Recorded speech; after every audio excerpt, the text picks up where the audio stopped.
Candace? Scott. It's Valentine's Day-ish. Okay. Ish. What is your favorite Disney love story and why? I don't know. That's such a good question, but I don't know because there's so many good ones. I'm going to make you pick one. No. Yes. Do you want me to go first? Yes.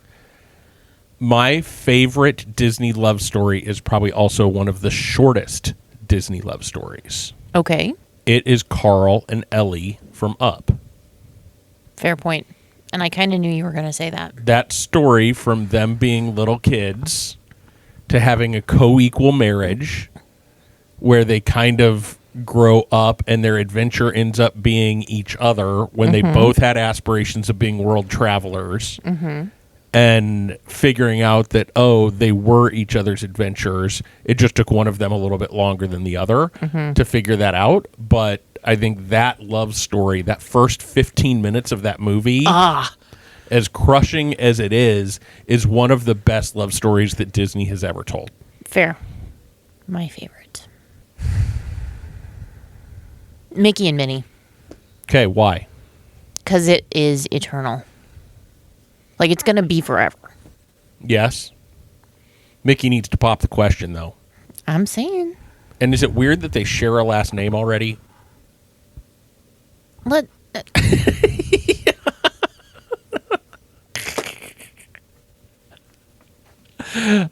You just can't with me, can you? I cannot. I have lost the ability to can. Exactly. Anyway, that's my answer. That's your answer because of the timelessness of their love story. Yes. And again, they're always there for each other, all of those things. Like some of the new shorts, like the one when they're in Paris. Croissant. Just crack me up. They're so good for each other. They are. Yeah. Okay. So, folks, sit back. We're leaving the parks today. We're going to talk, because this is the Monday following Valentine's Day, we're going to talk all about Disney love stories today. Oh.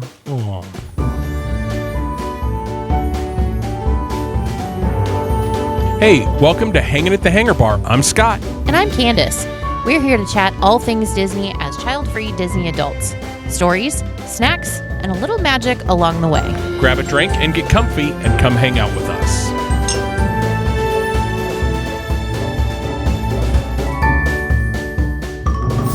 Okay, Candace, tell me why Disney love stories matter. Why wouldn't they matter? I don't get why you said that. I don't get your question. And episode over, folks. This is our love story. Take it or leave it. That's too funny. Okay. Anyway. So instead of that sort of broad level question, let's dig in a little bit deeper. Why does Disney romance stick with people? Because it's more than just the story. Because in all fairness, Disney has not... They've started more recently, but they don't typically use original stories when they're building stories that stick. Snow White was not an original story. Cinderella was not an original story. None of that really is original stories. Little Mermaid was not an original story. Okay? But it's how they put it together with the way that the story is told, like the timeline of things. It's the music, it's the backgrounds, it's everything. It's character development, it's everything. So there's not really one thing to say, well, this is why, because it's all encompassing. It's just they tell stories better than anybody else and they make it stick. Right. Yeah, and I think that's a big part of today's episode. When we're talking about Disney love stories, it's about the story, right? Walt was a storyteller from the beginning. Oh, yeah.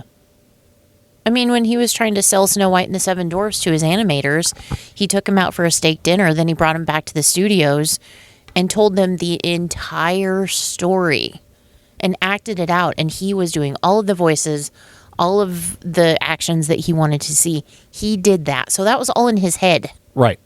And brilliant. Yeah, and that works its way into everything Disney does. Yes.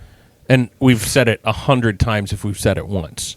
Disney is more than Disney. Disney is the story. Yes. Like Disney wouldn't be Disney without the story. Yes. And all the things that Disney does, whether it be Pixar stuff or Star Wars stuff or Universal stuff that they've purchased, like they are phenomenal storytellers. They are. And that's what ultimately that's what they want to be known for, right? Mm-hmm. So how, in your mind, how does Disney use music along with the visual storytelling to help hit you in the heartstrings? Well, they line it up just perfectly. Like they pick and create music to fit the moment in the story and what they are trying to get across. So that if you're not paying attention, you still hear that and something in your brain resonates saying, oh, you need to feel a certain kind of way about this right now. And so it's very immersive. Right. And it just kind of wraps you up and says, here, this is how we're feeling right now. Right. Everybody join together. Right. And you think about how Disney created new things to be able to tell a better story, like the multiplane camera. All of those kind of things, like from the visual perspective, they really focus in on building out that, like connecting you to the story, making it feel as real as possible. And their writers do such a great job of kind of the dialogue connecting you in, I think is super important as well. But then that music on top of it just helps connect all the dots. If you think about that storytelling, if you remove the music from Snow White, you remove the music from Cinderella, you remove the music from Little Mermaid, No. you can tell the same story, but you're not going to connect with it the same. And those stories are not memorable without that music. Right. They're just fairy tales that were passed down from generation to generation. Yes. That you stop paying attention to when you're 5 years old. Yes. And you don't really think about how dark and scary they truly are. Right. Yeah, so music is such a big part of that, I think. But I would be interested to know, and I'm going to put this to our listeners, and I'm sorry to interrupt, but you and I are musicians. Right. So we have a special connection to music that I think non-musicians probably don't. Very well could be. I would be interested to know if we have any non-musicians that listen to us. Do you feel differently about the music that is part of a Disney love story than what we're saying? Let us know. Yeah. Come out to Discord, come out to our socials. Let us know. This is a good topic for conversation. Yeah. Agreed. When you're listening to this one on the 16th, maybe this will be your reminder to go out and post something to get people talking. Okay. I'll leave this in just so you can use it as your reminder. Thank you. Future Candace. Thank you. Social media queen. I do what I can. So how much of Disney's love stories matter kind of thought process is based around nostalgia for Disney itself? Or do you think their movies really earn that connection that people have with them? I think it's a lot of both. Okay. Because I think there's probably one or two movies in everybody's childhood that were Disney movies that they remember very, very well. Right. Like, for me, it's Cinderella. Mm-hmm. That came out in the 50s, so I'm not saying I saw it in the theater for the first time, because no. But, like, that was one of the first movies that I remember sitting and watching, probably on VHS, good Lord, that really somehow struck a chord and became, like, my very favorite as far as the princess movies. Right. We've talked about Snow White and how I feel about that particular piece. For a lot of reasons. It's still one of my favorites because it was Walt's first animated feature, and all the things that went into developing that. I think it's a brilliant piece of work. I've got some issues with the voices, but Right. That happens a lot. it does. But back to your question, I think there are the nostalgia piece of it comes in when we're thinking about what one or two movies we saw as a kid that really stuck with us. But then I think that helped set up some of the expectations that we have of Disney movies to see, like, what are they going to do next? What are they going to pull me in with next? and there's a certain level of expectation that we have of them. So that when we see things that aren't necessarily there, Right. we're like, what is that mess? Okay. So, friends, if this seems a little disjointed during this segment, just understand that I was having microphone difficulties. I think I have it solved. But if we sound duplicative and I can't figure it out in edit, we'll just figure it out. So, we were talking a little bit about whether or not what role nostalgia plays in Disney, the love of Disney love stories, right? So how much of that nostalgia is earned for Disney? I don't understand the question. So you were talking about the fact that everybody has those couple of movies from when they were growing up that they really connected with. Is that because we just love stories, or because Disney told the story differently? No, I think that's because Disney tells stories differently. And I think they bring in the emotional part of it as well as the music and everything else that we've already talked about. Because there were a lot of movies that I saw as a kid that didn't connect with me on that level. One of them, I will say, is Star Wars. Really? There's a pretty solid love story in Star Wars with Han and Leia. The I love you, I know thing. And watching it now, you can see that build up, right? Back then, I'm like, okay, whatever. I remember seeing it, but it wasn't something that stuck with me. Right. And that might be a difference between sci-fi and cartoon princesses. I don't know. Right. But, there's a lot of other movies that I saw as a kid that weren't necessarily Disney that didn't stick with me, and I probably don't even remember seeing them. But you remember Disney movies. Yeah, that's very true. And it's not just because they're cartoons. Right. Like, some of your favorite movies are still really early Disney movies. Bedknobs and Broomsticks. Haley Mills's Parent Trap. Not love stories at the heart. There's usually love stories that are connected throughout. Right. Which I think that's what Disney also does a really good job of, right? They do a really good job of making the love story not always the center of But the it's story they're there. trying to... Right. Because that's humanity. Right. That's real life. That's humanity. So, like, you look at 101 Dalmatians. John and What's-Her-Bucket, Anita, their love story is a big piece of it, but it's a movie about the dogs. Right. But there's a love story with the dogs, too, because Pongo and Perdita Right. meet, fall in love, have all the puppies, and then it's a love story to get the puppies back. Right. So just the way they can interweave those stories, I think, is really important. And that's what I think that I want people to walk away from this as... people ask me all the time where my love of Disney comes from, and it really is twofold. Depending on the audience I'm talking to, it's the way they've set up their corporate structure and the way they get people to buy in to how they want to operate as a company is one of the main reasons why I continue to just be enthralled by the Disney company. But at the heart of that is their ability to tell a story. And if you think about how they get their workers to connect to the brand, it's through the same exact storytelling. Now, some of that is people that work there love the storytelling because of the nostalgia they grew up with and always say, I want to work there or whatever.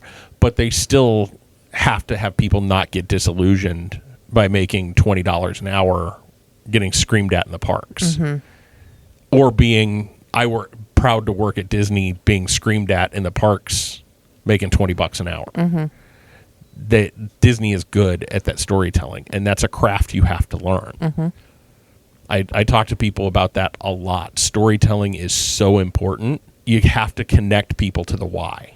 Well, and I think Disney does this really, really well, too, is they back it up. Like, they have their story. They have their purpose. They have their heading. And everything they do leads toward that. And they practice what they preach. Right. And if somebody doesn't, they don't need to work there. Right. And Disney's really unapologetic about making that very well known. Yep. Agreed. Okay. So let's talk for a few minutes about some love stories that work Okay. within the Disney universe. Okay. So we're not going to go through and list them all because, as you mentioned in the open, there's just so many. But let's start with your favorite kind of Disney couple. Okay. What makes Mickey and Minnie work as a love story in your mind? They accept each other for who they are, and it's not like they're there to support each other and help each other, and they're not trying to prove anything to anybody else. It's just they are who they are. Mm-hmm. They're together. They know they're together, and they're in it together. Right. Like, it doesn't matter what else is going on around them. They just are who they are. They're together, and they love each other. Yeah, and what you said is such a vital point is we like a good love story when people are just being who they are. Mm-hmm. Not trying to change the other person, but just unapologetically who they are. And then they found their person or their mouse, as the case may be, that is just along for that ride. Right. And I think that's probably changed for us over the years, or at least it has for me. As I've matured, I think the way I look at love stories is different. Okay. Might need to expand on that because I'm not sure I'm following. Yeah, so I think as I've grown, I look more for that growth in people accepting people the way they are. Instead of truly loving the damsel in distress, and we'll get into this more later, but in terms of truly loving the damsel in distress, it's now I appreciate the love story portions where people are co-equal partners. Okay, I get that. Yeah. And just I think that's why Carl and Ellie resonate with me so much, is because you never see one trying to be better than the other. They're trying to be better for each other. And together. Mm-hmm. And like Disney has shifted. I think as we think about Disney love stories, they move with the times. Mm-hmm. And again, we'll talk about this in more detail in just a few minutes because this is an entire segment that I have planned. But I think that's where I love seeing that growth and seeing them grow together. Mm-hmm. Like, what makes Mickey and Minnie work for me so much is when they struggle together. Right. And it's usually trying, like, the struggle is what makes it funny is the struggle is miscommunication. The struggle is Minnie runs out of croissant and Mickey has to drive all over Paris to try and make her happy. Meep, meep. Yeah. Like, those are the kinds of things like that they're just in it together. Mm-hmm. And I'm going to do everything in my power to do what I can for you. I'm going to be your hero if I can be. Right. And it's the tiny things, right? It's not like, we're probably going to talk about this, so forgive me, but you don't have to slay a dragon every day to prove somebody that you love them. Right. It helps. Yeah. But right. It's in the small choices. Right. Like, again, just using that example because we're talking about it, Mickey and Minnie in Paris. Mickey making the choice to go find the bread that Minnie needs. Mm-hmm. He could have been like, no, let's just close up shop and go have an afternoon, and that could have been a funny story. Mm-hmm. But he made the choice to go all over Paris to get her what she needed to keep her business running. Mm-hmm. And you see that in so many of the more current love stories. And that's the thing is, since 2000, like, you don't see as many love stories. But, like, let's use Princess and the Frog, because there's a true love story there. Mm-hmm. You end up with Naveen saying, I'm going to learn something new so I can be of service to the person that I love. Right. Like, you saw that growth. And the shift from what's in this for me, like, what can I take from the world, to what can I give to the world. Right. And the same thing happens with the female in that story of, I want it all for me, but how do I then make this for us? You're talking about Tiana, right? Yeah. Okay. Because you kind of see that in Charlotte a little bit, too. A little bit. Because Charlotte's a princess. Of course she is. A wonderful, chaotic, sparkly princess. And I love it. Naveen. Oh, Prince Naveen. Travis. Okay. The only part of that movie that kind of still weirds me out is Charlotte at the end being like, "How old are you again?" I'm like, "Ew." Well, she says she'll wait, though. I know. I waited this long. We're going to have to watch that again. Yes, we are. Soon. Because that movie just makes me happy. Okay, going on. Movie makes me happy. So if you think about all the love stories that you can pop into your head, we're not going to list them all. What's another do you think is a really great example of a Disney love story? Because I want to break that down as well. Well, my other favorite is Sleeping Beauty. Okay. So talk to me about that one, because that one is more of a traditional, the man has come to the rescue. It is. It's based on a ballet. Mm-hmm. So I don't understand what you need me to break down. No. So, like, what makes that a good love story in your eyes? It's kind of one of those true love conquers all, right? Because, like, they meet each other in the forest. Mm-hmm. And fall in love over a dance and a song, which, ballet, hello. But then he overcomes, and this is going to sound dramatic, but it's directly from the movie, so I'm going to say it because it just is. Mm-hmm. He overcomes all the powers of hell to save her, to get to her, and give her that true love's first kiss. Mm-hmm. That's pretty powerful stuff. So if you think about it, like we were talking about shared struggles or shared sacrifice, that kind of thing. Mm-hmm. In that movie, you still have the same thing. Mm-hmm. He's having to overcome what put her to sleep, right? Right. And all of that evil and all of that, he's having to sort of overcome that while she's off taking a nap. Yes. But there's multi-layers of love story in that movie, or in that story, because the love that the good fairies, Flora, Fauna, and Merryweather, had for the king and the queen, King Stefan and his wife, Mm-hmm.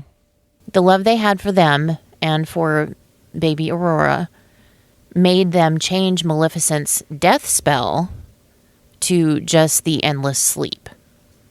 Right. So there's an element of love there. Mm-hmm. They also hid Aurora in the woods with them because they loved her and they wanted to protect her. There's the other part of the story about King Stefan's love for his daughter, Mm-hmm. in letting these three good fairies take his daughter, knowing full well that he wasn't going to see her for who knows how long, as a protective move. Right. There's a lot happening in that movie. Mm-hmm. And that's where the complexity of storytelling, I think, comes in. Mm-hmm. Because, and this will be a good transition into the next segment that we'll talk about, which gets into some of the problematic elements of Disney love stories. But I think the complexity of those love stories is why they still are so endearing. Because if it was just Prince Slave's Sleeping Girl... Saves Sleeping Girl? Yeah, English is hard. Prince saves Sleeping Girl. Mm-hmm. That's not a story you need to go back to. It's not, but it's been the trope forever. Right. At least 100 years, Mm-hmm. if not longer. Well, the fairy tales that those are based off of are centuries old. Right. So, And you think about when that movie was made, and we'll get into how Disney has evolved after we talk about the next section, but you think about when those movies were made and what life was like in the 30s, 40s, 50s. Men were supposed to come to the rescue. sure. Men, like, that was what society expected out of a story. And I think as society has shifted, you've seen Disney shift. And we'll talk about that again after we talk about what some problematic themes might be. So I really want you to weigh in on this one, because we're going to talk all about the patriarchy.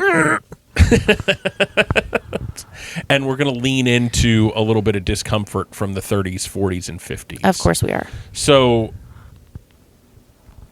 I'm trying to think of the right way to ask this question. What problems do you have with early Disney storytelling? Besides the racial ones? Yeah, besides some of the racial things. Keep in mind, we're Which- talking about love stories here. No, I know, but let's just put this disclaimer out there. We understand that some of Disney's earliest works are racially insensitive, and they put out themes that are not appropriate. They weren't necessarily appropriate then, but it was the norm, and I'm not making excuses for it. It's just how it is. Right. Times change. Right. People change. Right. Now we know that. Right. Moving on. I think my biggest knock against some of the early works, and this isn't necessarily Disney's fault because it was the way that the story was developed and written, even as a fairy tale, is that women are powerless, women have to be saved, women are not always the sharpest tool in the drawer, Right. but they're to be looked at and beautiful and perfect, and They're the prize. they are the prize. Yes. Excellent point. Yes. Yeah. They are the prize. A woman is a prize for a man to win. Mm-hmm. That to me is the biggest issue, or one of the biggest issues of that early storytelling. She's not really a person. She's a thing to be won. Right. And property to have. Right. I need to have a wife. It's all told from the male standpoint, even though the main character is a female. You can tell it was men writing the stories. Sure. Because that's who wrote stories back then. Right. Girls just did the ink and paint. Right. And that's really, I think, one of the things that you see the men in these stories are the ones driving the action. They're the ones that are moving the story forward. The women are there to sing their soft little love ballads And be pretty. and to be unconscious for most of the film. Right? Well, I don't know. The three good fairies were pretty badass if you think about it, but I get what you're saying. But they weren't part of the love story, other than what you had previously mentioned. The main love Like- story, no. Right. The man and woman come together love story. Right. They weren't part of that. Right. That was the prince driving all of that. Right. So I think that's where I think early storytelling, Cinderella's the same way. It's the man has to go search the entire kingdom for that one beautiful woman that this one shoe happens to fit. And this is where I want you to weigh in more, because I don't think I should have as much perspective, or I should have a perspective. Is that really what women dream of? Do they dream of their prince, like, choosing them from all the fair maidens because they danced together at one party? I think there's a lot of romance and nostalgia behind that, and I don't think it's, at its base, I don't think that's what women want. When I say that at its base, in its simplest form, no. But I do think that everybody is looking for that one person that makes them feel a certain kind of way. Maybe like they had danced with them out of everybody else at a party. So we're looking for that spirit, not necessarily that exact thing. Right. Does that make sense? Okay. And I'm sorry, but my mind would change real quick if we danced when I was all in a ball gown, hair done, glass slippers on my feet, and you come across me and you don't recognize me without makeup. How much did I really mean to you? Right. Exactly. Exactly. I have no clue what she looked like. I was just looking at her bazingas all night long in that dress. And the shoes. Don't forget the shoes. The only reason the shoes matter is because she happened to drop one. Right. Which, excuse me, fairy godmother, you need to work on your tailoring and cobbling skills because the shoes don't fit. Right. And the fact that there was only one woman in the entire kingdom that had size 6 feet. Oh, she was probably 3 or 4. I don't. She was tiny. Whatever. Okay, Anyway. size 3 feet. There was Okay. only one woman in the entire kingdom that had that size, that shoe size. I just don't get it. I don't know. I It's don't the story. understand. I don't. Yeah. Yeah, and I think some of the other things that bother me with some of that early love story, and it filters its way into the 90s movies too. Like, you have Ariel having to give up something. What did Prince Eric have to give up? Nothing, because he was the man. Right. He was the prize in that instance. Ish. He was, though.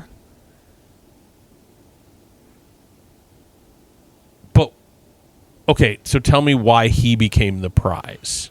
He was what she wanted, and she did everything, including giving up her life. Not her living, but everything she knew. She walked or swam away from it to get to him. All because she saw him rescue a dog. I'm not saying that's not a fair decision. I might do the same. I saw him dance silly on board a boat, and then he saved a dog. Did you see the ship? It was a nice ship. Yes. So it was about his money. Could have been. Right. Mm-hmm. So the other thing that, like, and again, I love these stories. Like, I love The Little Mermaid. I love Snow White. I love Sleeping Beauty. I love Cinderella. All of these movies with these tropes are great movies. Don't get me wrong. I think as part of the reason why I want to talk about that is because of how storytelling has changed. Mm-hmm. So you look at, and we joke, like Ariel having to give everything else up. She had to sacrifice her entire personality just to try to impress a man. Mm-hmm.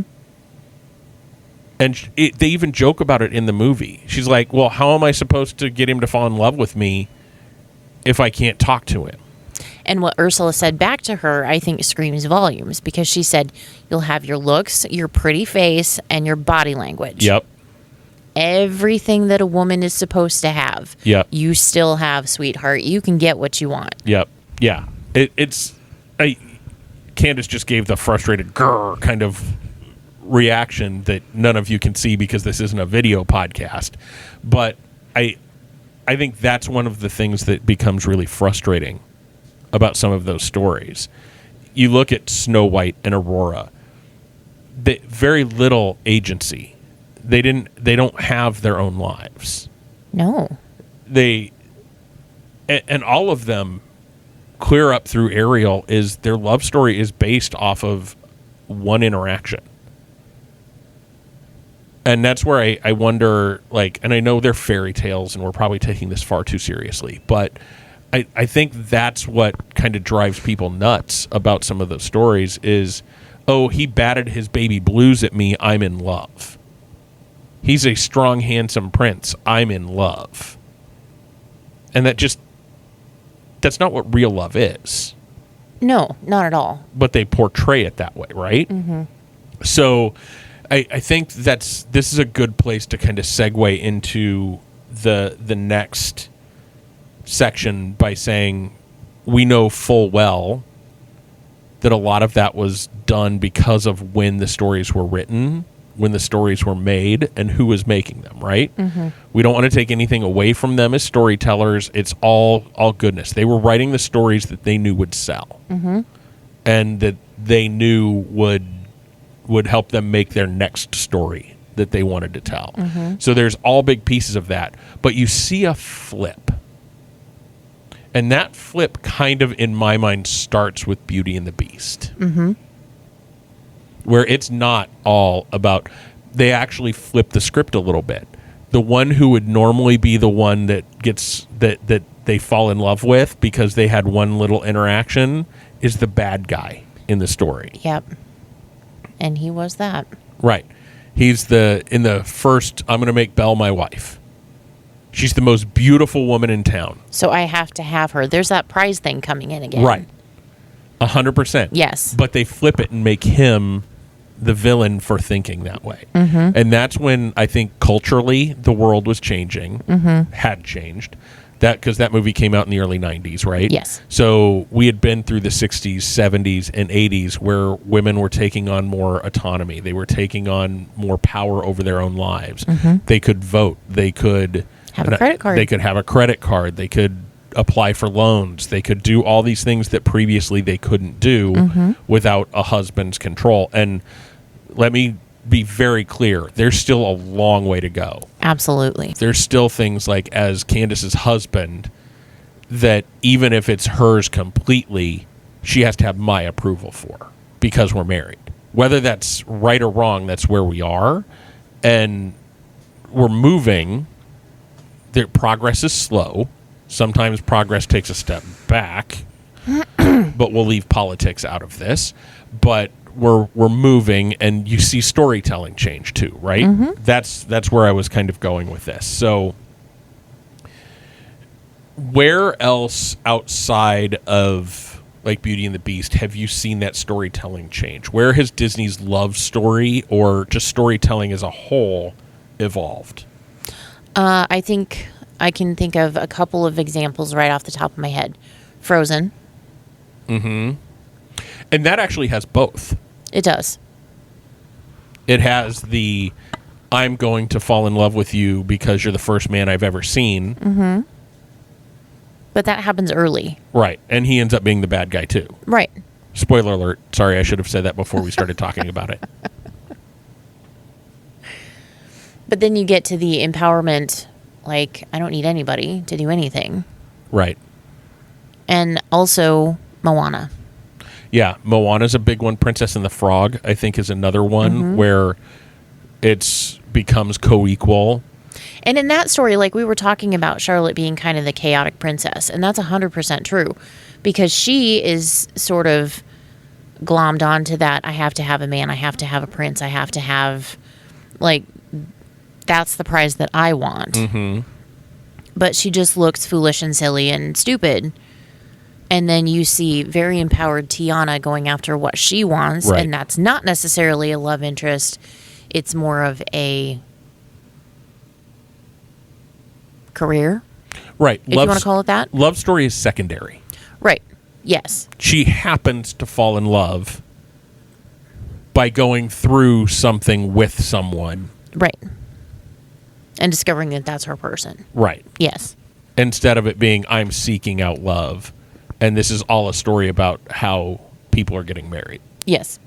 So I think that's a big piece of it, and I think a lot of movies anymore, you see that love story even back into the 80s, like Fox and the Hound. Ugh. That's a story about love without there having to be a heroine or a damsel in distress or anything like that. And I know it's two boy animals.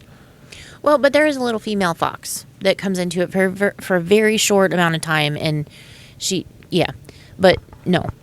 You get where I'm going Yes, with that. I do. Though.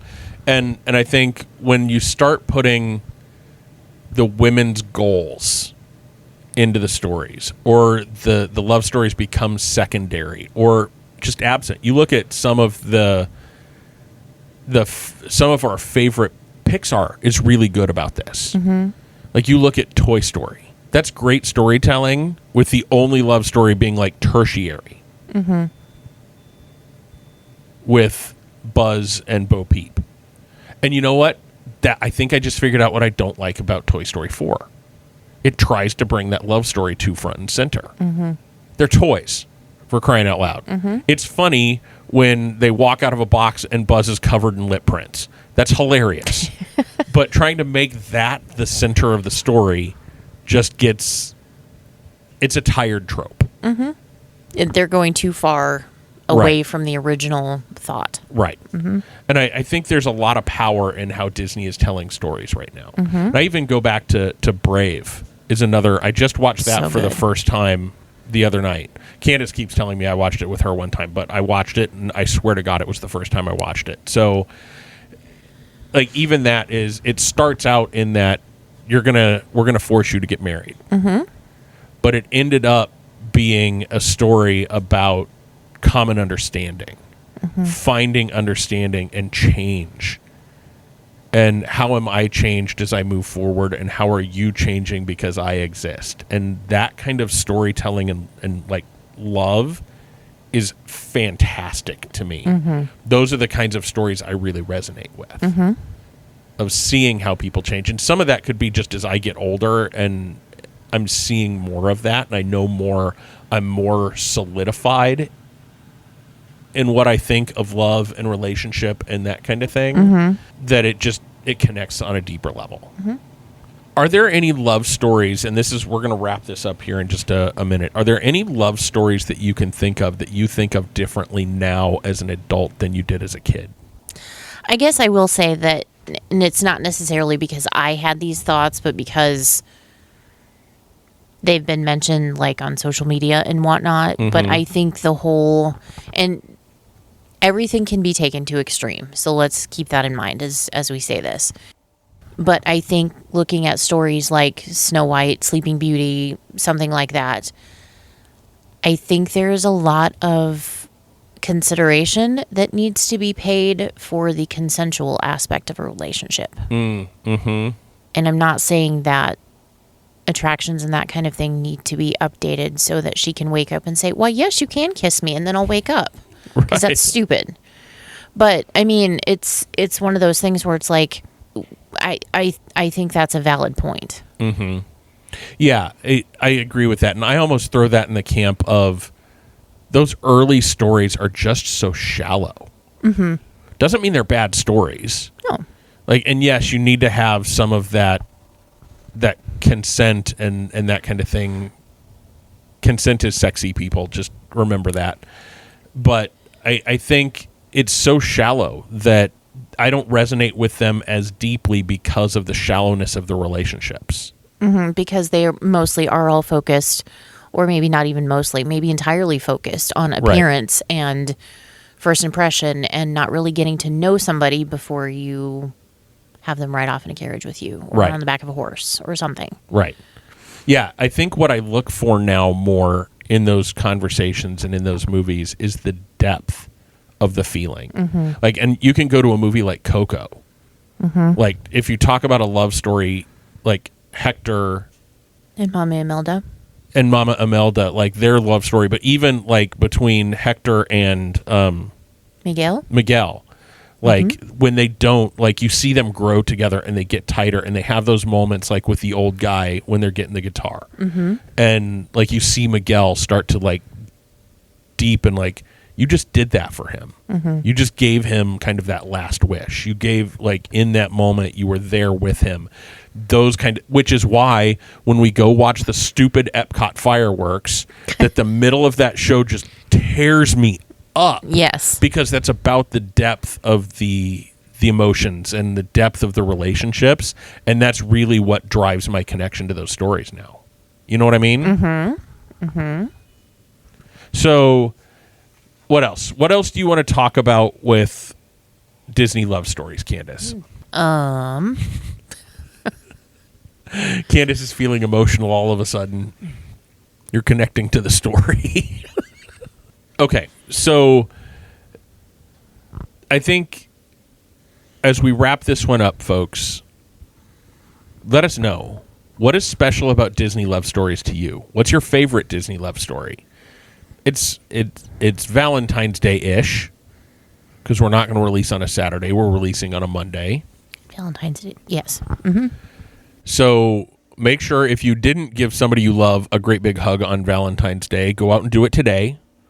Valentine's Day was the best day. The next best day is today. No matter when you're listening to this, just go hug the ones you love. You can probably get a really good deal on chocolate right now. Right. Exactly. Share love stories. Share what you care about with those you love, and just do that. We wanted to step away from the parks a little bit and do a little bit of our own kind of storytelling. So come out and interact with us. Let us know what you think about what we talked about today. And you can do that through Discord. You can do that through our socials. You can use carrier pigeons. You can send us instant messages with your recommendations for your favorite movies that we need to watch with great love stories. All of those things, we'll take it however we can. I won't watch Up. I'm just saying.